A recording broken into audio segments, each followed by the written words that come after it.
How you doing? It's Bob here with Odin's Lock. Today we're gonna kind of go over some of the door jigs, things like that, some of the different things I use.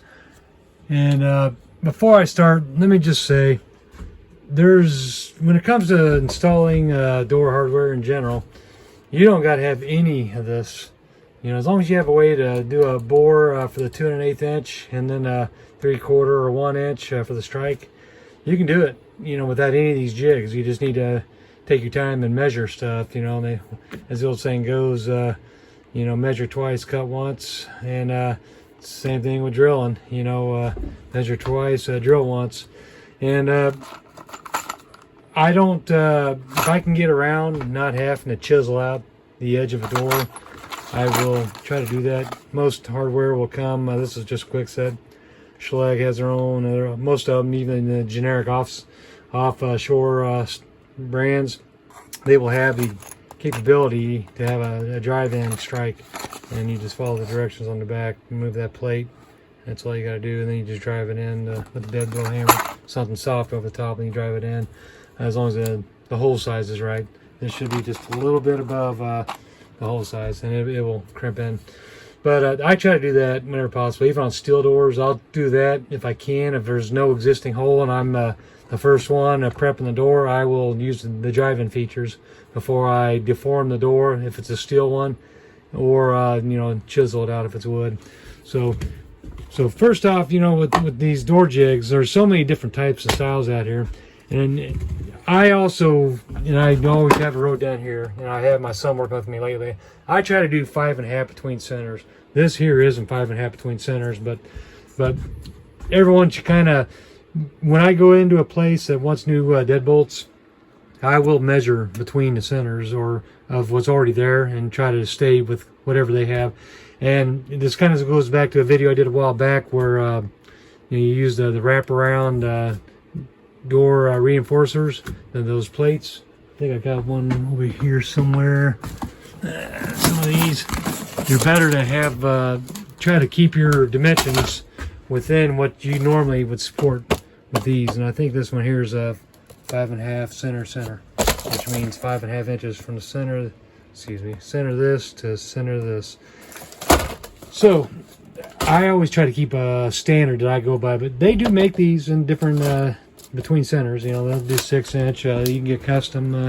You can even make your own holes and do your own thing. They don't always come with the edge already prepped for the inlay. Some of them are just flat, and then you just, you know, you can put your hardware underneath or drive in. But this here, this is Town Steel. This is their door jig made for doing the holes, making sure it's accurate. And the best ones have the steel bushings, because that plastic wears out pretty quick. And this is one from Best, and this is usually 2 3/4. That's why it sticks out like that. It's kind of relative to the idea that it's 2 3/4. And the Town Steel will do that too, and it has a notch you line your door up with. And so they go through, and then you just transfer the other side. You know, if you want to make sure your holes are perfectly straight. Sometimes you can use a drill jig. Let me see, I have one over here. You know, if you're trying to go through something, use a drill jig and just match up your size, pop that off, this piece here off, if your hole's already there, and then use your drill jig if your drill bit's long enough. But otherwise, even on the back side, if you know where the imprint is, use a drill jig, keep it straight, or, you know, go all the way through. I'd never really had a problem. Sometimes if I get a hole that's kind of slightly off, I even use a unibit, which is like a step drill, has different steps on it. I'll see if I can put a picture in it here somewhere. Anyways, so you use a unibit to open up a hole if you need to, and of course get rid of your burrs. I use deburr tools like these. Unibits will actually deburr a hole too. These will deburr the hole. Do that so you don't cut yourself on one of those little holes. This is always sharp too on wood, but even, I mean, on steel, but even on wood, I mean, you want to make sure you're not splintering out. So so that's this part, and those are just the simple jigs that they're assuming you already got a hole there, or, you know, you bore the hole, then you want to get these screw holes lined up the way they're supposed to be. And don't forget easy outs. Sometimes you get in the hardware, especially if you do in a door frame for the strike plates. Sometimes when you remove a strike, you know, or you're trying to add one, if you don't use hardened screws, they'll strip out. You know, I've had that before on the door edge reinforcers of the door devil, as a matter of fact, where I've run the screw almost all the way in, and then right in the very end it starts stripping out, and then I'll have to use one of these to get them out. And you know, I'll have it like sticking out about that far in the door edge. I was like, son of a gun, I was so close. But you know, if you're not careful, sometimes you pre-drill your holes. These are just, I use these for extras. And you know, you get the number 8s. They got the different sizes to make sure that it'll fit through the plate. I don't have a plate to show you what I'm talking about. But, if you get into some of these, sometimes you'll mess up a screw, or you want something deeper. You want to make sure you get a screw that will actually go recessed into it, or as flat as possible. And that's why you match up. The number 8s will do this size here. The number 10s for the bigger ones. And I think they got 6s for the smaller. But anyways, I'm jumping around quite a bit. But I'm bringing this hardware up because sometimes when you want to do the door hardware and you're putting it in the jam, you use the strike bolt reinforcer for the deadbolts, or even, you know, any other part. If you use the strike reinforcer that covers the whole thing, you'll have to run into a situation where you use longer screws, and that's when you're installing new stuff or reinforcing old stuff. So you'll want to make sure you got some of these. Left-hand twist drill bits work good too if you have to. And I've even had to drill the heads off of the screws and just go right next to it. You know, drill the head off and then just run another screw right next to what's left in there. And even a grinder. I use a cutoff wheel sometimes. Have to cut stuff off, or bolt cutters. So that's that. I have a hardware kit where I've got all these extra. I always keep extra. These different hole saws. You never know when you'll need them. Some of them get chewed up. You'll see there's teeth missing right there. Some of them get messed up. There's supposed to be a way you break these in, you know, the first time. Run it real slow to get the edge off. Then we get your squares, your speed squares, paddle bits. These are paddle bits, aka spade bits. They have different names. I love these. And I know Jason SE Lock, he uses these a lot too, and I've seen him. I think it's the latest video I just seen here the other day. He was using these. He's hole saws on, of course, the big bore. I mean, you can get some of these big ones, you know, inch to 208. I would never do it that big. They will work. They are very good. The nicer the brand, the better they are, and you can get really big paddle bits. To me, it's such a violent, you know, it's unlike a hole saw when you're trying to drill something. It's not really going to grab or snag anything. These do good. I mean, they will score the wood first.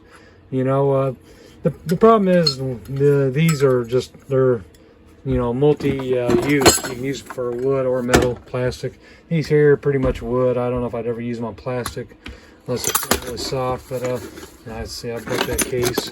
But liquid nails can help too on some things. Whenever you have a wood split on you, sometimes you got to fix that. This tool here, I talked to another guy about it here a while back, another locksmith. These actually work pretty good, you know. I'm pretty for a $6, $7, $8 tool. You can go watch videos about these Ryobi door strike tools. They pretty much, you know, if you have radius or square edge, you put it on there, you know, make sure it goes into the hole, and drive it in.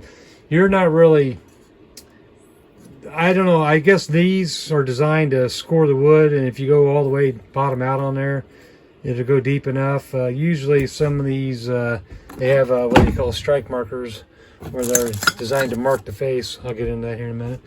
But anyways, once you drive that in like that, then you tap that with your mallet or your hammer, and this piece here goes on the edge here to keep it so it's straight on the door. Once you do that, then this piece here goes in.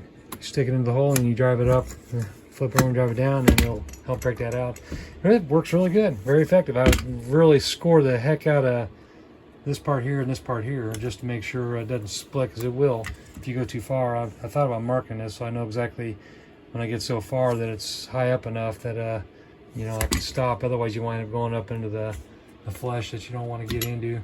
You don't want to split that out on your customer. That sucks when everything works perfect, and all of a sudden you got this big split along there. I hate that, and it's just one of my pet peeves with that part of it. So that's that. My main tool, my main go-to whenever I get into doing door hardware. I have all these other little drill jigs like this. That's temporary emergency use. You know, if I'm hitting the road, I just want to have it on hand just in case I got to straighten out a hole or something. It's not very safe. You can use screws to hold that, you know, so it doesn't move around, but it will move. As CLK Supplies sent me this as part of my lockbox drawing, which this is your lockpick lodge. These are pretty cool. And I haven't really got around to setting mine up how I want to do it, but they also sent me this blue maul, and I've seen a few other people try these out. It's plastic. You'll get a few uses out of it. It's just, to me, you know, if you don't do many door jobs, these are fine. You know, these will work. And if you're careful, you know, with this stuff, you can make it last quite a while. You know, the main thing is make sure you got your pilot bit in there, because otherwise your hole saw will start trying to dig into this part here. It'd be neat if they actually had a steel ring put inside there and make it last a long time, but it also does the edge, which is nice. So these are pretty nice. I'm gonna have my son try this. He hasn't drilled out a door for a deadbolt yet, and I'm probably gonna have him do it on our house, on one of our doors. We got a solid wood door. I want to have him just go through this and use this, and you know, maybe I'll do a separate video as a newbie, you know, doing that stuff. You know, it'd probably be a good learning experience for him, and for someone else, you know, let's just get one out of the box. It's different when you watch professionals or people with a lot of experience doing these. So, then you let someone that's not really messed this stuff before, let them try that. All right, so my main go-to jig is this, and it's the HIT 44, and it's made by Major Manufacturing. And I don't know why that's in there. I usually put that stuff like that. But this is my go-to. This is my baby. I would never buy this new, and that's just me. Now, if I was a architectural company, or if I did a lot of door installs, then by all means spend the money. But if you're just like a mobile locksmith like me, I don't know if it would be worth it. I mean, it seems like it's solid. It's better, you know, guaranteed that the hole's going to be right. But even with this, I mean, you'll run into things. Personally, I like it just because I got it so cheap. I got it for $50, which is almost the price of one of these. But I've got it in a flea market, and so a little bit different. I don't know if that blue maul costs that much. I have to look it up. But if you get a good door jig from Major, you're going to spend a lot of money. And I just happened to come across this at a flea market. They didn't know what they had. I just was going through all their old tools and seen this kid open it up. I was like, hey, look at that.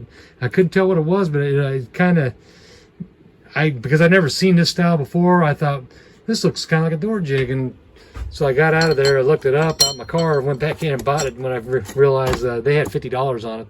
You know, that's all they were selling it for. They didn't know what they had. And I've added some stuff to this kit. They didn't have hole saws on it. They just had the basic set, which is, you know, the bushings, the big wooden spade bit, the door strike tool. And you use this, you'll put that in there, and you'll line up against your strike on the building. When you do it, you just close the door, make sure the latch is latched where you like it, and then imprint that.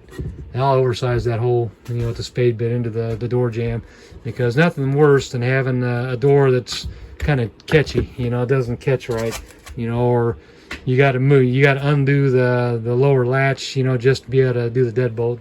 I hate that, so I'll make the holes a little bit oversized, put the strike plate, make sure when that door closes, the deadbolt's thrown, and you don't have to worry about it catching either side or top or bottom. So I always want to get that square. And some people use lipstick, chapstick, whatever, to mark the door strike, and then they'll, you know, find a way to imprint in there. But I like it this way. So, and here's your pit bull, another Major product that's for forming steel doors, to have that imprint in there.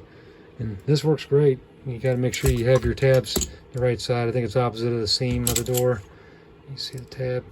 I think it says it on there, but maybe not. Oh yeah.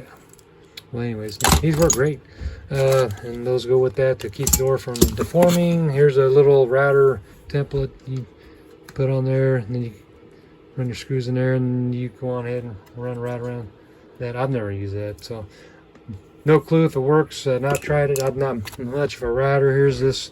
If you have a round radius style cutout on the end of your door, you can use this to punch out and make it square like that. That's what that's for. It just goes in there, square off there and there, and then you tap on the hammer, and that chisels out. Get your 90. Or you can use a chisel. Either way. Here's the other one I was talking about. I use these. This is more for your deadbolt, for the strike plate. And here's your other one for the edge, door edge. And mine actually has different mandrels that you use. There's another one right there. This thing here is probably $300-400 brand new.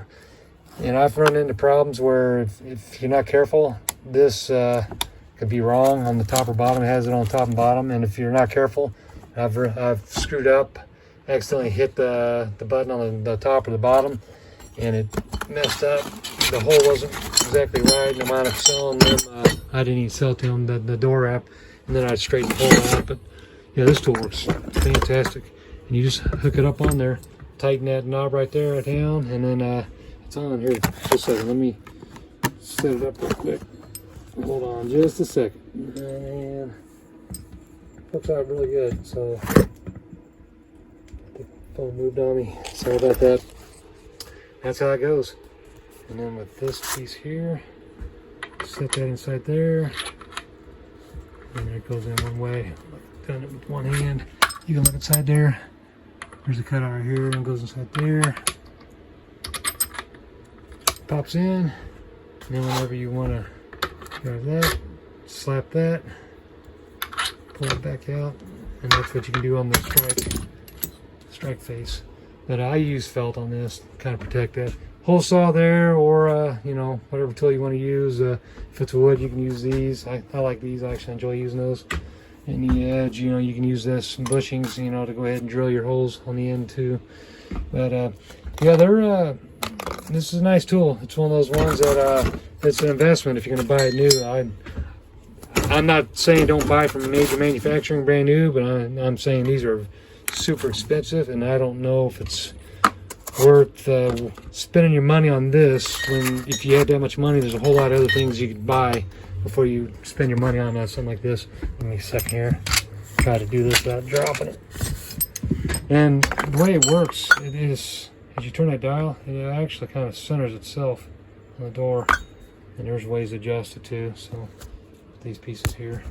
And you always want to make sure you keep that centered on the door. That's going to suck if you want to drill in a hole and it's not even on the center, on the edge. Been there, done that, and it's you know, you learn from those mistakes. You don't want to do that kind of stuff. Don't give your customer a bad time, you know. Don't make them think, God, don't ever use that guy again. He ruined my door. Anytime I've had an issue, you know, I've always owned up to my mistakes and tried to make sure the customers knew what had happened. You always want to be honest about your work, and you know, upselling some other stuff if you have to make it right. You know, or not even upsell, but discount some stuff. You know, add some stuff, do whatever. Just, you always want a happy customer. That's the bottom line. So, anyways, that's going to be it with this part of this this video. I'm going to do another video here shortly. I don't know when I'm going to upload it, but the plan is, this is a quick set smart key latch, push button latch, and the house I had to put that on, they had a eviction, and it was friendly enough, you know. Someone passed away and the other person couldn't afford to stay there, so the owner of the property told them they had to leave, and they never got a key to this, they never got the code, so they just told me go ahead and take it. I tried to, of course, it's smart key, not easy to pick. It is pickable, but you got to get as close to what the key would have been. And there's not like you're going to have a you know, what do you call it, shear line where you can actually set pins. There is no real pins to set like that. It's more like a sidebar with sliders kind of connected to it. And so anyway, so I tried to pick just in case, tried bump just in case. I know it's not designed to work with this, but I just did just in case, because you never know, you might get lucky. I went through about you know, a couple dozen keys just to see if I could figure it out. I even tried my Lishi. You know, some of the different generations of these quick set smart keys, the Lishy tool will help you decode, and there's ways to do that. And you can look it up. There's ways to decode Smart Key with Lishy. This one here, I got no feedback whatsoever with my Lishy tool, and the Lishy tool didn't even really fit in it right. It just felt kind of weird. So maybe it's something they've upgraded and they've done something different. This was made in, let's see, October 26, 2020. So I don't know, you know, when they made changes to the different Lishy, or I mean the different Quickset Smart Keys. I know they're on different generations. But what I have done is I have bought one of these, like a lot of the other locksmiths are starting to do, AccuReader. And so what I'm going to do is I'm going to go on ahead and decode this. And I will do a separate video where we'll just go ahead and decode it. I'm going to cut a key right there with my Pack-a-Punch. And then I'm going to do something pretty cool. I'm going to do something that I don't think you've seen a whole lot of people talk about or do much of. And I'm not going to tell you what I'm going to do. I'll just go ahead and surprise you. It's not even a big surprise, just kind of a cool feature. That, you know, a lot of people don't like Smart Key. They don't like Quickset Smart Key. But I think you're going to like this part of what I'm going to do. So, anyways, I just noticed my phone was not focusing. But anyways, so hopefully I'll see you in the next video. Talk to you later. Bye-bye. It's fucking... this toilet's got a water fountain. Dude. Oh, no. Oh, that's sick.